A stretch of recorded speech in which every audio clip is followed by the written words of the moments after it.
Hey everybody! Thanks so much for joining us on our latest edition of Friends Friday. I'm Dan, as you may or may not know, but really excited to have Peter Schawacker joining us today. Peter, why don't you introduce yourself briefly, as you know, for those that may not know you, but I know you've got a big following. So Yeah, I'm sure my collection of fans, all five of them, will watch this with great interest. Yeah, I'm Peter Schawacker. I'm an old timer in cyber. I've been doing this for about 25 years, mostly on the SecOps side.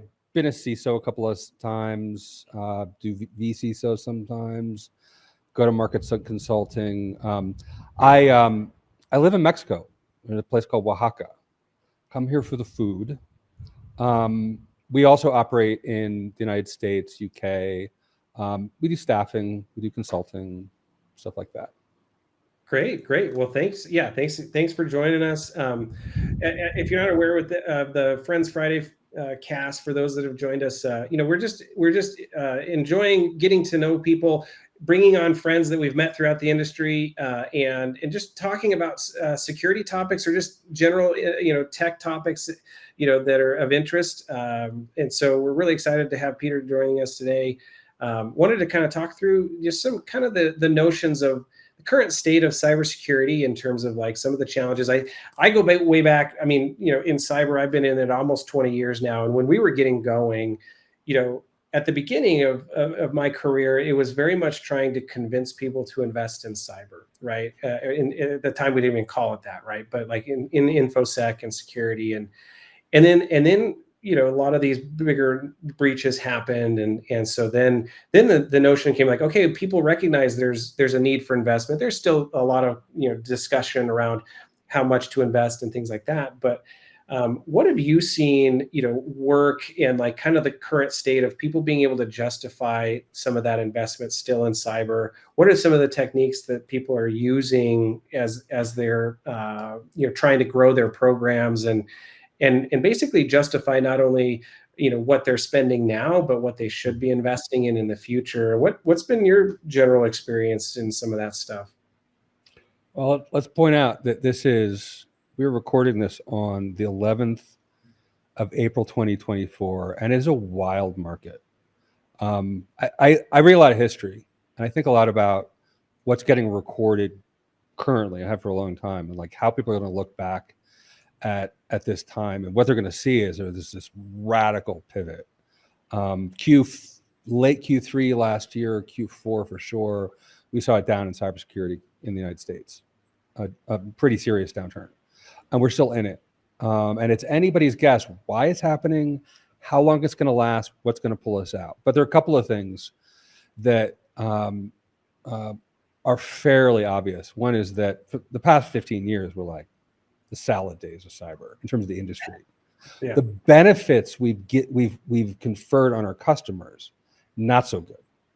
Enormous amount of sums of money were spent, people have been talking about it the whole time. I remember, like, I was lucky to wind up at a bar at RSA about like 6 years ago, sitting next to one of the original investors in one of the big security companies. I won't mention which one because I want to out this guy, but it's one of the big ones. And I said, well, what do you make of this market? And he said, there's way too much money. Mm-hmm. Which, coming from like a really successful VC guy, was striking. He said, there's so much money in this thing, nobody knows how to spend it, and it has attracted predators, charlatans, carpetbaggers, right? And so we had this situation where, like, in the early days of security, you had people who like didn't fit anywhere, but could be trusted to like solve complex problems involving intelligent adversaries. In other words, the infosec people, the graybeards, the people nobody wanted to deal with, but they knew how DNS worked and they knew how like Linux worked, and it was fine. And those people started to acquire power, but then this like industry formed around them and sold what were supposed to be solutions, what weren't solutions.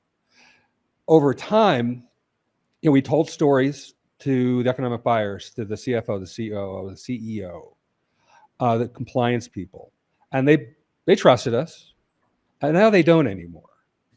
And so the means by which we convince people to make investments in security has changed radically, because Mm-hmm.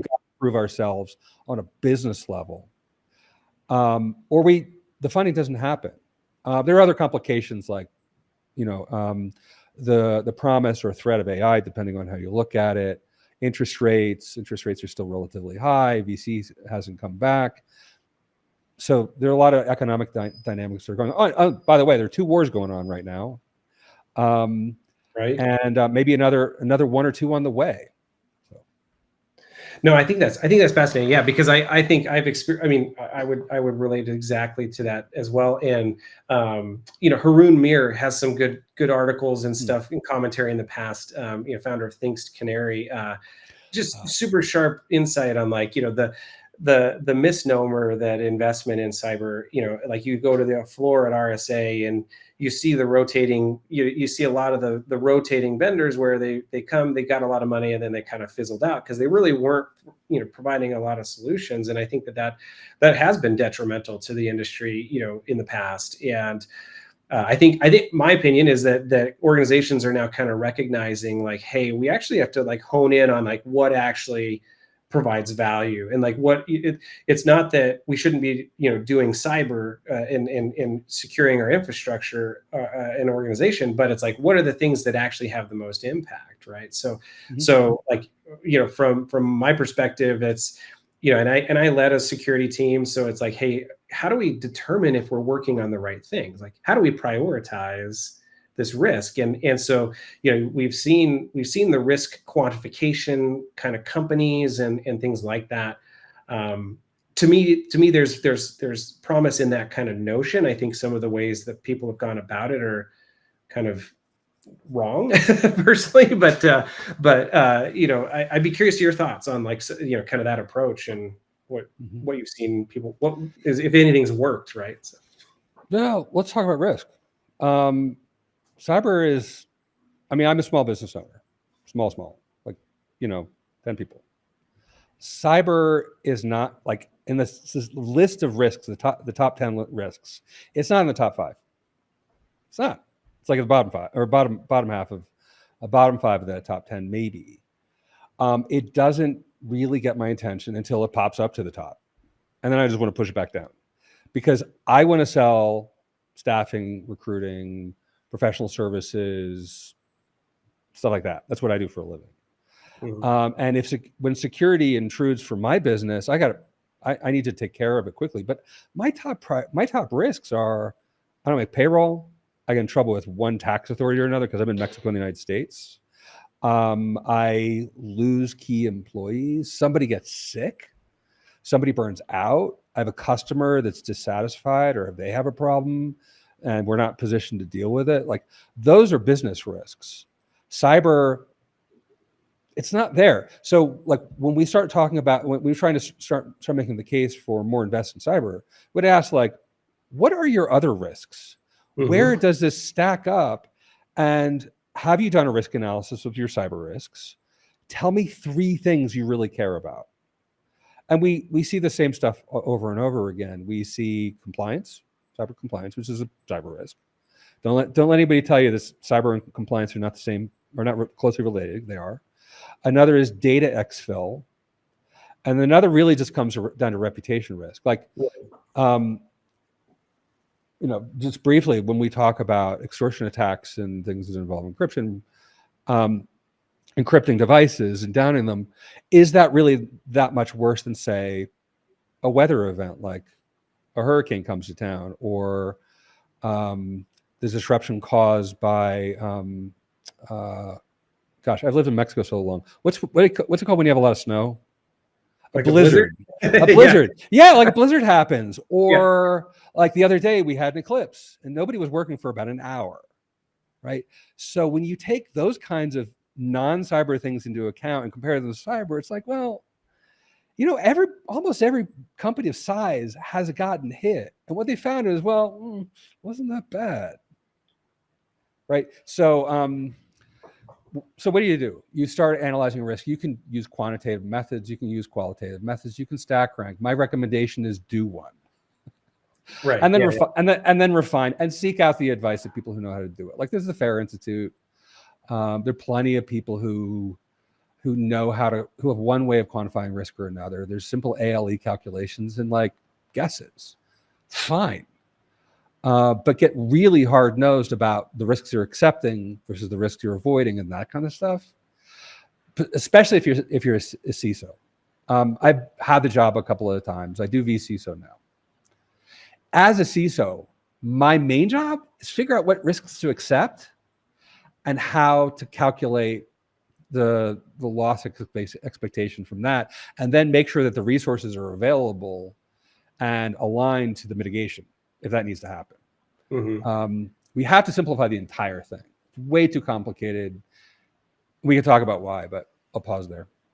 Yeah, no, I think you're exactly right. I mean, I think I've touted for a long time, which is not news. I mean, it's not novel, but like, we're all in the business of risk management, right? And so, cyber is another aspect of risks, that could be, stack ranked against all the risks in the environment. I was a security director, so CISO equivalent at a company, and we worked closely with our legal and finance departments as part of just a general risk council. It wasn't solely based on cyber, but obviously that was an important piece, or like a piece. And so we were thinking, we were evaluating risks around like, hey, what happens? Like, it was a very founder-led company, right? And so, hey, what if they, what's the impact if they're no longer here, right? Like if something tragic happens, like, you think about all these things and war game it out, but you had to stack rank those types of risks, other business and financial risks, theft, fraud, those kinds of things, alongside, the notion of what brand reputation will we, take if we're on the front page of the news, or if we get hit by ransomware. So I completely agree with you that it needs to be in the context of the entire business, and that's where I've always impressed on security professionals to be really, really good communicators and not spread, the FUD, right? Is, we can fear the impact that, some kind of zero-day exploit, with remote code execution, how dangerous that sounds and how severe it could have impact. But what is that true impact to the business, and what other compensating controls do they have in place? So no, I completely agree that it needs to be in the context of the entire business. And unfortunately, like, that may kind of put you in your place a little bit too on certain things, right? Yeah. But it's helpful in terms of like, okay, well, now we know where we should invest our resources, right? And what, not saying do anything, right? But so in terms of like, your approach on the vCISO side, what have been some impactful ways to demonstrate the value that like you provide that type of service? Like, because kind of, that's your business. How do you promote, like, to your customers, like, hey, this is the ongoing value that we're providing from a security investment perspective? Oh, Lean. When I started, I started doing vCISO because we did an incident response where we walked CISO out, and top of the list of recommendations was get a new one. And they were like, what about you? My response was, I'm busy. But I wanted to help them. And so I went looking around and I found a GRC tool, and this isn't a commercial for them, but there's a new generation of like low code, no code really, integration GRC products. There are a bunch of them out there, and they're very popular at the moment. We found one and got it in there, and it turned out we could do 40 hours a week. What would have taken 40 hours a week in 10 hours a week. And it included like getting a SOC 2 type 1 done and PCI, which actually we wound up getting them out of it because we're that they really didn't need one, which was great because we saved them like $20,000. But pacing is important. Concentrating on actual business needs. Like the actual business need was, you got to have a SOC 2 report. Okay, let's do that. The CEO was concerned about a data breach that got public because it was losing business, right? Because their clients were interested in that stuff. So we concentrated on that. Did we worry about extortion attacks that did not involve disclosure of data? Not really. Everybody's remote, right? Did we worry about DDoS? Definitely not. Didn't matter. So we didn't invest in it, right? Are those risks still out there? Sure. But you touched on something really earlier that I think is important, which is that, like, was it like taking us down a notch, or like sort of I think it's used like putting you in your place a little bit. yeah, like I didn't get into security because I thought it was smarter than anybody else. I got into security because it gave me a window into the world that would allow me, it would give me the opportunity to learn how businesses worked in ways that other people couldn't see it. Like, I'm a business hacker. We're kind of a dying breed. Like the original hackers were crowded out by technologists and fools. Those of us who stuck with this are obsessed with, how does the world work? Like, outside the computers, how does it work? And that turns out that's really effective if you want to learn how to protect a company, because you have to know what you're protecting, and it's not computers. Right. You have to understand what the business needs, and it's not just we make money. Yeah, there's money involved. You have to make money, but what kind of money? Where? How? When? What gets done with that money? Is this company going to exit? Is it going to be doing acquisitions? What kind of stakeholders does it have? What kind of that kind of stuff comes into play. And if we come at this from the perspective of like, oh, we're security, we know everything, like we're the experts in risk. Oh, we're experts in our kind of risk. We better be. I'm not an expert in what the general counsel thinks of as significant risk, or the chief marketing officer has a completely different view of risk, and we get have the opportunity to explore those and become partners with them. Yeah. No, I agree. I think that it's easy. Like this is kind of my I don't know if a soapbox is the right term, but like, we get so caught up as technologists in like the coolness of like the things, like and lose sight of like what is the true impact that this has, and where does this truly fit in an attack kill chain, and so you're right in that the business hackers, so to speak, of like kind of it's gone by the wayside for sure, right? And but I think that from the perspective of CISOs these days, and boards, it's like, hey, we recognize the value of cyber investment, but you got to keep showing that, right? You got to keep showing like what is the impact, because like otherwise we can insure against it, or something like that. And so where we kind of land is well, let's at least put these risks in the context of our business, right? Like, if this were to happen, what is the impact to our business? And somewhat coming up with like a ranking or a risk rating mechanism for within the context of our business, right? And that way you're not necessarily comparing yourself to others in different ways, right? I guess is what I'm trying to say.